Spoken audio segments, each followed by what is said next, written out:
ప్రార్థించి వేడుకున్నాం తండ్రి. ఆమేన్.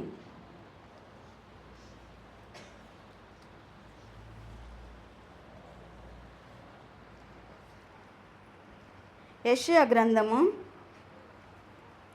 8వ అధ్యాయము 18వ వచనం. యెషయా గ్రంథము 8వ అధ్యాయము 18వ వచనం. ఇదిగో నేనును యెహోవా నాకిచ్చిన పిల్లలను సియోను కొండ మీద నివసించు సైన్యములకు అధిపతియగు యెహోవా వలని సూచనలుగాను మహత్కార్యములుగాను ఇశ్రాయేళ్ల మధ్య ఉన్నాము. దేవునితో ఎవరైతే సూచనలుగా ఉన్నారో, ఎవరైతే మహత్కార్యాలుగా ఉన్నారో వారు చెప్తూ ఉన్నారు, ఇశ్రాయేళ్ల మధ్య మేము ఎలా ఉన్నామంటే సూచనలుగాను మహత్కార్యాలుగాను ఉన్నాము అని వారు తెలియజేస్తూ ఉన్నారు. ఏ విధంగా అంటే వాళ్ళ కుటుంబాన్ని చూపిస్తూ ఉన్నారు. నేనును నా యొక్క పిల్లలు వారి కుటుంబాన్ని చూపిస్తూ మేము దేవుని సన్నిధిలో ఎలా ఉన్నాము, అందరికీ ఎలా కనబడుతున్నామంటే ఒక దేవుని యొక్క సూచనగాను మహత్కార్యాలుగాను కనబడుతున్నామని చెప్తూ ఉన్నాం. ఈ లేఖనముని మనము చూసిన ప్రకారంగా ఒక స్త్రీ ఆ విధంగా ఉన్న విధానాన్ని మనము చూడగలుగుతాము. ఆ స్త్రీని గురించి మనం తెలుసుకుందాం. ఆమె ద్వారా దేవుడు మనకేమి నేర్పించబోతున్నాడో దాన్ని కూడా మన మనసును పెట్టుకునేటట్లుగా మీరు ఆలోచన కలిగి ఉండాలని తెలియజేస్తూ ఉన్నాను. 2వ సమూయేలు గ్రంథము 21వ అధ్యాయము 2వ సమూయేలు గ్రంథము 21వ అధ్యాయము 8వ వచనం నుండి 14వ వచనం వరకు దయచేసి చదవండి.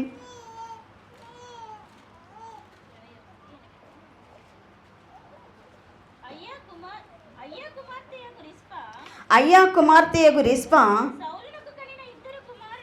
చదువు.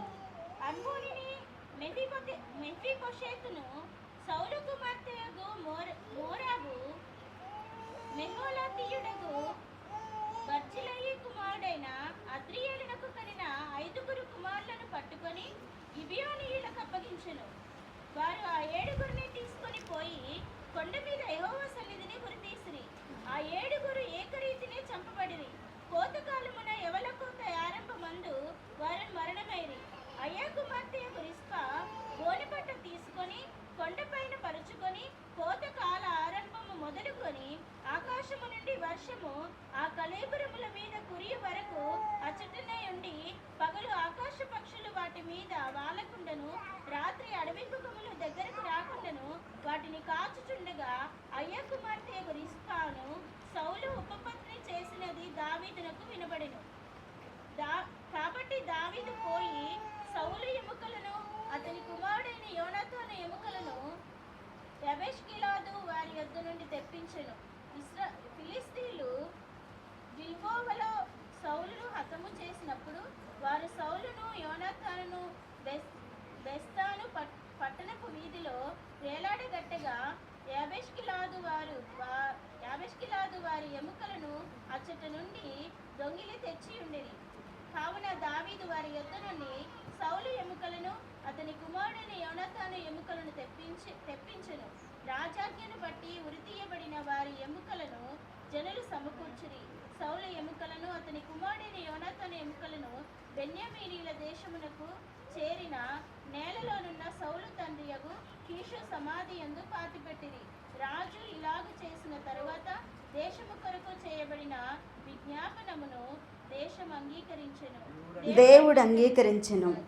ఇక్కడ మనము రిస్పా గురించి పూర్తిగా మనం తెలుసుకున్నాం కదా. రిస్పా అక్కడ మనము వాళ్ళు ఎందుకు చనిపోయారు అనే విషయం మనం తెలుసుకునే ముందు యెహోషువకి వారు కనాను దేశాన్ని ఆక్రమించుకున్నప్పుడు ఈ గిబియోనీయులు అంటే అమ్మోనీయులకు సంబంధించిన వాళ్ళు అనమాట. వీళ్ళు ఏం చేశారంటే మారు వేషంలో అంటే ఎక్కడో దూర దేశం నుండి వచ్చినట్లుగా చినిగిపోయి పాతగిల్లిపోయిన వస్త్రాలు, అరిగిపోయిన చెప్పులు, బాగా పాతగా అయిపోయినటువంటివి రొట్టెలు ఎండిపోయినటువంటి వాటిని వాళ్ళు తెచ్చుకొని, మేము చాలా దూరదేశం నుండి వస్తున్నాము, మీ దేవుడు మీ పక్షంగా ఎన్నో గొప్ప కార్యాలు చేస్తూ ఉన్నాడు, అన్నీ దేశాలను మీరు స్వాధీనం చేసుకోవడం, మరి ఓగు రాజుని మరి మీరు ఎలాగా హతము చేశారో అవన్నీ కూడా మేము తెలుసుకున్నాము, కనుక మీ వలన మేము భయపడి మీతో సమాధానం పడటానికి వచ్చాము అనేసి వాళ్ళు చెప్తారనమాట. అలా చెప్పేసరికి యెహోషువ మరి మిగతా ఇశ్రాయేల్ అందరూ కూడా దేవుని దగ్గర ఏ విచారణ చేయరు, వారి మాటలు నమ్ముతారు. వారి అవతారాన్ని చూసి, వారు ఉన్న తీరును చూసి, వారి రొట్టెలు చూసి వాళ్ళు ఏం చేస్తారంటే నమ్ముతారు, వీళ్ళు నిజంగానే దూరదేశం నుండి వచ్చిన వారు, మన పక్కన వాళ్ళు కాదు అని నమ్మి వాళ్ళకి ప్రమాణం చేస్తారనమాట. ఇక మీ జోలికి మేము రాము, ఇది యెహోవా పేరట మేము ప్రమాణం చేస్తున్నాము అని చెప్పి వారికి ప్రమాణపూర్వకంగా మాట ఇస్తారు. వారి జోలికి రాము, వాళ్ళని ఏమీ చేయమని. తీరా వాళ్ళు ఎక్కడ ఉన్నారు అని వాళ్ళకి తెలిసేసరికి అలా చూస్తే పక్క దేశమే అనేది తెలిస్తే వాళ్ళని ఏం చేస్తారంటే దేవుని మందిరానికి కట్టెలు కొట్టువారుగాను, నీళ్లు తోడి వాళ్ళ అవసరాలకి వాళ్ళు నీళ్లు చేది తోడి పోసేవాళ్ళుగా వాళ్ళని ఉంచుకుంటారు.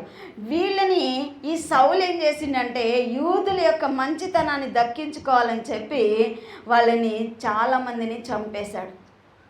దాన్ని బట్టి దేవుడు ఏం చేశాడంటే వీళ్ళకి కరువు వచ్చింది, వర్షం అనేది లేకుండా చేశాడు. అప్పుడు దావీదు పరిపాలనలో ఇది జరిగిందనమాట, కరువు అనేది రావడం.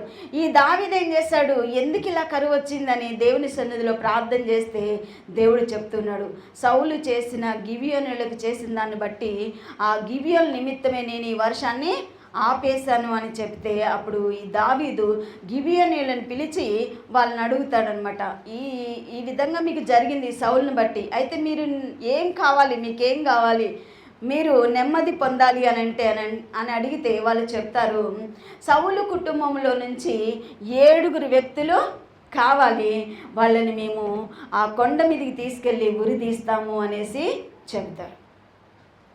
ఆ 7 ఎవరు అనంటే ఈ యొక్క రిస్పా సౌలుకి ఉపపత్ని, అంటే భార్య కాకుండా ఉంచుకున్నామన్నమాట. ఆమెకి 2 కొడుకులు, అలాగే ఈ యొక్క సౌలు పెద్ద కుమార్తెకి 5 కొడుకులు, మొత్తం 7 అప్పగిస్తాడు.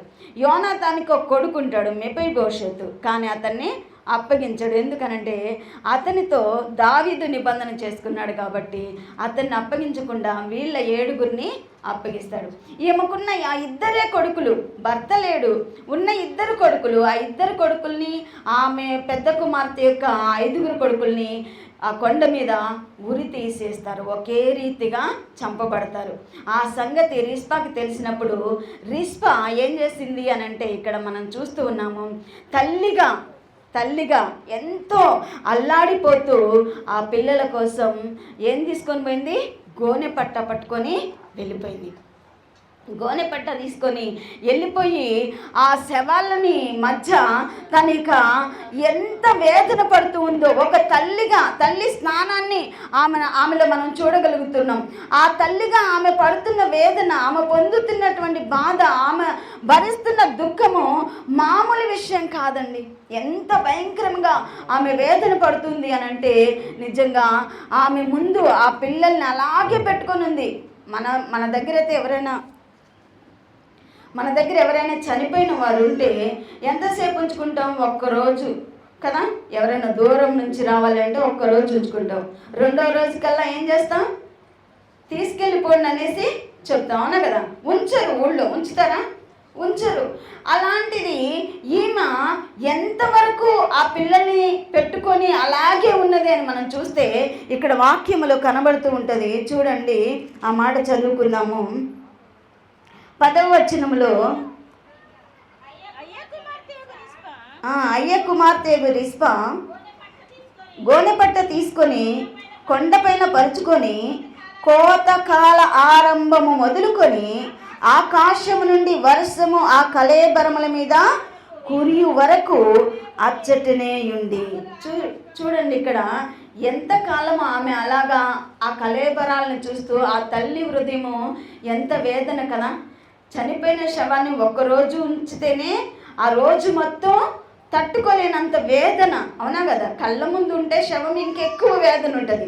తీసేసిన తర్వాత కొంచెం కొంచెంగా మర్చిపోయే అవకాశము ఏర్పడుతుంది. కానీ ఈమె కళ్ళ ముందు ఎంత వరకు ఉన్నారు అని అంటే, ఇక్కడ కోతకాల ఆరంభం మొదలుకొని మళ్ళా వర్షం పడేంత వరకు, అంటే దగ్గరగా మనం చూసుకున్నట్లయితే 6 నెలలు కనబడుతుంది.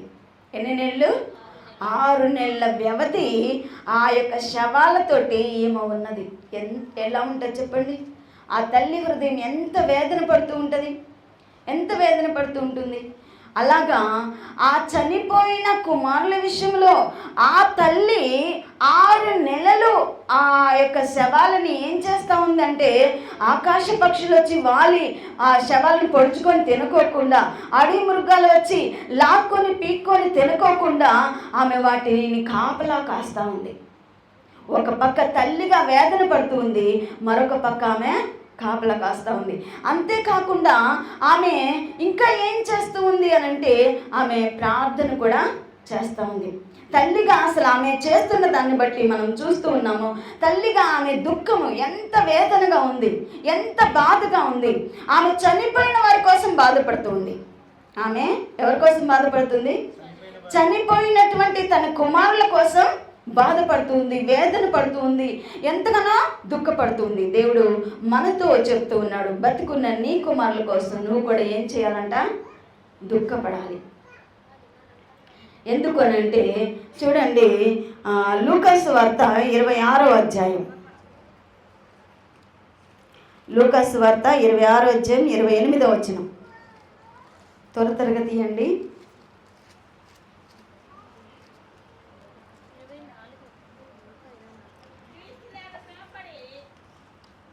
లూకాసు వార్త 23:28.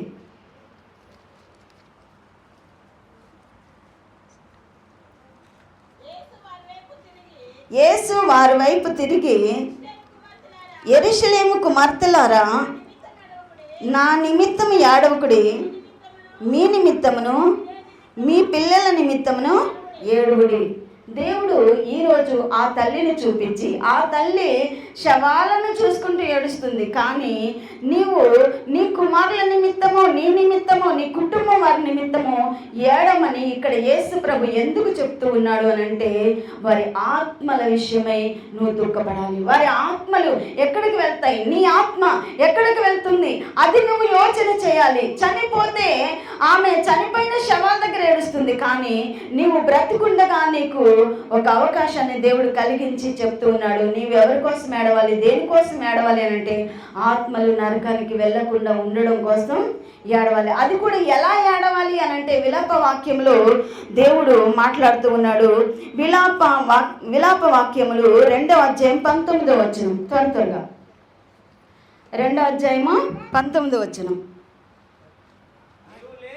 నీవు లేచి రేయి మొదటి జామున మొర్రపెట్టుము, నీళ్లు కుమ్మరించినట్లుగా దేవుని సన్నిధిని నీ హృదయమును కుమ్మరించుము. ఎలా కుమ్మరించాలంట? మీ పసిపిల్లల ప్రాణము కొరకు నీళ్లు కుమ్మరించినట్లు నీ హృదయాన్ని కుమ్మరించుము. ఇంకా చదువునా, నీ చేతులు ఆయన తట్టు ఎత్తుము, ప్రతి వీధి మగను ఆకలి కొనివారు మూర్ఛిల్లుచున్నారు. చూడండి, మనము మన పిల్లల కోసం, మన ఆత్మ రక్షణ కోసం, మన పిల్లల ఆత్మల రక్షణ కోసం, మన కుటుంబంలో పిల్లలు ఒక్కటే కాదు, ఇక్కడ వాక్యంలో పిల్లలు అనేసి ఉన్నదనేసి మనం పిల్లలు ఒక్కటినే చూసుకోవద్దు. కానీ మన కుటుంబంలో ఎవరైతే రక్షణ లేకుండా ఉన్నారో, అది భర్తలు ఉన్న వాళ్ళు భర్తల విషయంలో, భార్యలు ఉన్నవారు భార్యల విషయంలో, తల్లిదండ్రులు అయితే వాళ్ళ విషయంలో మనం ఏమి చేయాలంటే, రేయి మొదటి జామున లేచి నీళ్లు కుమ్మరించినట్లు ప్రభు సన్నిధిలో మన హృదయాలని కుమ్మరించాలి. అదే మాట యేసు ప్రభు, మీకోసం, మీ పిల్లల కోసం ఏడవండి, నా కోసం ఏడవద్దు. నేను మీకోసమే ఈ లోకానికి వచ్చాను, మీకోసమే నేను చనిపోవటయే మీకు మేలు, నిత్య జీవం అనేది మీకు దొరుకుతుంది. కాబట్టి మీరు నా కోసం కాదు కానీ మీకోసము, మీ పిల్లల కోసం ఏడమని దేవుని వాక్యం తెలియజేస్తూ ఉంది. కాబట్టి ఆ తల్లి చనిపోయిన వారి కోసం ఏడుస్తుంది, కానీ దేవుడు ఈరోజు మనతో మాట్లాడుతూ బ్రతికి ఉండగానే మీకు అవకాశం ఉంది. మీ పిల్లల ప్రాణాత్మలు రక్షించబడాలి, దేవుని రాజ్యానికి చేరుకోవాలి అని అంటే మీకోసం, మీ పిల్లల కోసం ఏం చేయాలి? ప్రార్థన చేయాలి, ప్రార్థన చేయాలి, ఏడవాలి. దేవుని సన్నిధిలో ఏం చేయాలమ్మా? ఏడవాలి. నిద్రపోవాలా? ఏడవాలి. దేవుని సన్నిధిలో మనం ఎంత మొదలు పెట్టుకుంటామో అంతగా మన కుటుంబానికి మేలు జరుగుతుంది. అది ఎప్పుడు లేచి ఏడవాలి? ఎప్పుడు లెగుస్తున్నారా? రేయి మొదటి జామున కదా. అలాగ లేచి చేయడం అనేది మనకి ఆశీర్వాదకరం. కనుక మన పిల్లల కోసం, మన పిల్లల కోసం మనం ఏడ్చే వరంగా ఉండాలి. రెండవదిగా మనం చూస్తే, మొదటిది ఆమెలో తల్లి ప్రేమను మనము చూస్తూ ఉన్నాము. ఆమెలో రెండవది మనం చూస్తే విసుగగా ప్రార్థన చేసే గుణం కనబడుతుంది. ఆమె ఎన్ని నెలలు ప్రార్థన చేస్తూ ఉంది? 6 నెలలు. ఆమె ప్రార్థన చేస్తుంది, అక్కడ కాపలే కాస్తుంది కదక్క, మీరే అలా ఎలా చెప్తున్నారు అని మీరు నన్ను అడుగుతారేమో. ఇక్కడ మనం చూస్తే ఆ చివరి 14 అధ్యాయంలో ఆమె ఏ దానికోసమైతే ఆమె ఆ యొక్క శవాల దగ్గర కాపలా కాస్తూ ఉందో ఆ కార్యము జరిగేంత వరకు దేవుడు దావీదు ప్రార్థన ఆలకించలేదు. దేవుని స్తోత్రం.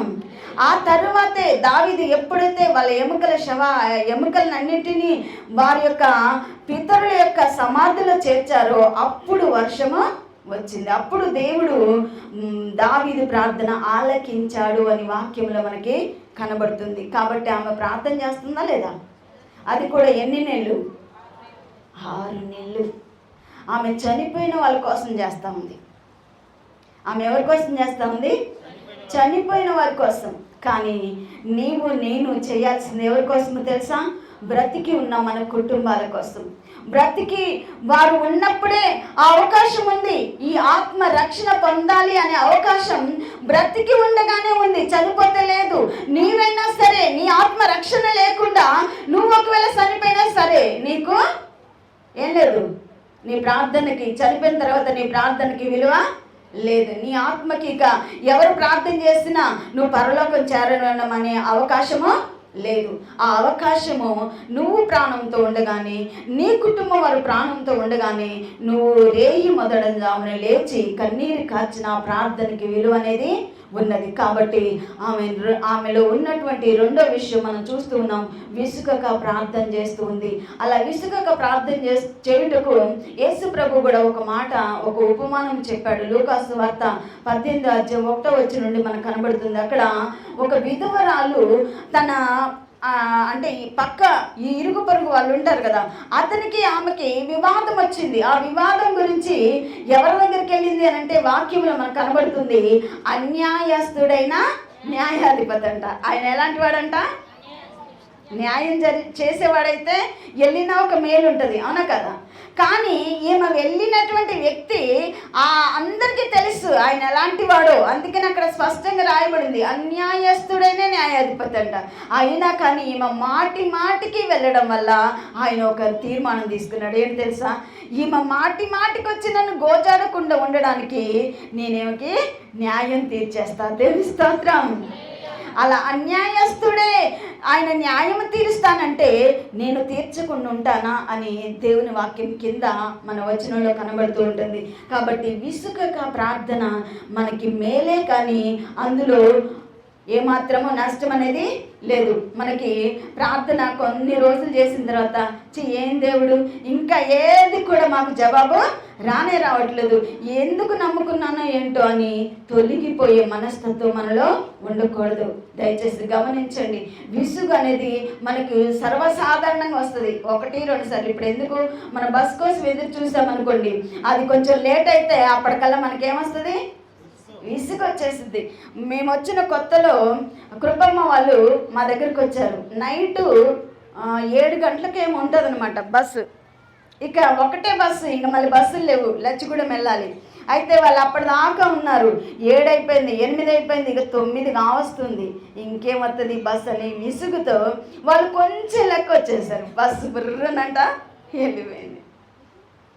అదే అక్కడే ఉంటే ఆ కొద్దిసేపు కూడా దొరికేది. వాళ్ళు కొంచెం ముందుకు అట్లా వచ్చారు అంతే, చీకటి కదా, ఇక డ్రైవర్కి ఏం కనబడదు కాబట్టి ఎవరు లేరు అనుకొని ఆయన వెళ్ళిపోయాడు. విసుగు అనేది మనకేం చేస్తుంది అని అంటే, మనం దేవుని దగ్గర నుంచి మనం ఏది పొందుకొనివ్వకుండా చేస్తుంది. దేవుడు ఇవ్వాలి అని అనుకుంటాడు, కానీ మన విసుగు దాన్ని పొందనివ్వకుండా చేస్తుంది. అంతేకాదు, మనము దేవుని సన్నిధికి ఏ ఉద్దేశముతో, ఏ హృదయం కలిగి, ఏ కోరికతో మనం వచ్చి మోకరించాలనుకుంటున్నామో దేవుడికి ముందే తెలుసా తెలదా? తెలుసు. ఆయన వెంటనే వచ్చేస్తాడు, అసలు ఆలస్యం చేయడంట, తొందరగా వచ్చేస్తాడు. కానీ వచ్చేసరికి మధ్యలో ఒకళ్ళు అడ్డుకుంటారు. ఎవరు తెలుసా? ఎవరు? ఇది తెలుసు కదా, సాతాను. అది ఎలా చెప్పగలుగుతున్నాము అని అంటే, మనకి దానియేలు ప్రార్థన చేయడానికి మోకరించగానే దేవుని దగ్గర నుంచి జవాబు ఇవ్వడానికి గాబ్రియేలు బయలుదేరి వచ్చేసింది. కానీ సాతాను ఏం చేసిందంట, 21 రోజు ఆపింది. మిఖాయేలు వచ్చి యుద్ధము చేసి అప్పుడు గాబ్రియేల్ని దావీదు దగ్గరికి వచ్చేటట్లుగా చేయగలిగింది. అంటే మన ప్రార్థనకి దేవుడు జవాబు వెంటనే ఇవ్వడానికి ఇష్టపడతాడు. మనల్ని ఆలస్యం చేసి బాధ పెట్టి మన బాధను చూసి ఎంజాయ్ చేసే దేవుడు కాదు మన దేవుడు. మనల్ని ఎంతగానో ప్రేమిస్తూ ఉన్నాడు కాబట్టి మనకు వెంటనే జవాబు ఇవ్వాలని చూస్తాడు. కానీ సాతాను అడ్డుకుంటా ఉంటుంది. దాన్ని తొలగించుకొని వచ్చేసరికి మనకి సమయం పట్టవచ్చు, అయినా మనం విసుగుపోవద్దు. మనం ఏమవద్దు, విసుగు అనేది రానివ్వకూడదు. ఆ విసుగు లేకుండా ఆమె ఎన్ని నెలలు కాపలా కాసింది చెప్పండి? 6 నెలలు. ఎంత ఓపిక కదా, అవునా కదా? అన్ని నెలలు ఆమె కాపలా కాసింది. ఆమె చనిపోయిన వారి కోసం కాపలా కాసింది. కానీ నీవు నేను బ్రతికున్న మన వాళ్ళ కోసం, మన కోసం మనము ప్రార్థన చేసే వారంగా ఉండాలి అని దేవుడు మనతో మాట్లాడుతూ ఉన్నాడు. 3వ విషయం, ఆమెలో మనం చూసినట్లయితే ఆమెలో ఉన్న ధైర్యం కనబడుతుంది. ఆమెలో మనకేం కనబడుతుంది? ధైర్యం. నిజంగా ఆడవాళ్ళు చాలా పిరికి వాళ్ళు అంటారు, అవునా కదా? అవును, వాస్తవానికి కూడా పిరికి వాళ్ళే. చీకటిని చూస్తే భయపడతారు. కొంత దూరము చీకట్లో వెళ్ళగలుగుతారా? ఎంత ధైర్యవంతులైనా వెళ్ళలేరు, అవునా కదా? అలాంటి పిరికి వాళ్ళమైనప్పటికీ కూడా ఈ రిస్పా ఎంత ధైర్యం అనంటే, దేనికోసం ఆ ధైర్యం వచ్చిందనంటే, తన పిల్లల యొక్క శవాలు ఆకాశ పక్షులు కానీ అడవి మృగాలు కానీ తినకూడదు, వాటిని ఎదుర్కొనే అంత ధైర్యం వచ్చింది. వాటి వలన నాకు ఏ అపాయమైనా రాని, వాటి వలన నేను చనిపోయినా పర్వాలేదు, కానీ నిన్ను చనిపోయేంత వరకు మాత్రం నా కుమారుల శవాల్ని ఏమి ముట్టకూడదు, ఆకాశ పక్షులు కానీ అడవి మృగాలు కానీ ముట్టకూడదు. నిజంగా ఆమె అంత తెగింపు కలిగినటువంటి స్త్రీగా మనకు కనబడుతుంది. ఎంతగా అంటే నిజంగా ఆమె తెగువని మనం చూసినట్లయితే ఆమెలో ఉన్న ధైర్యం, ఆమె ఎదుర్కొంటున్నటువంటిది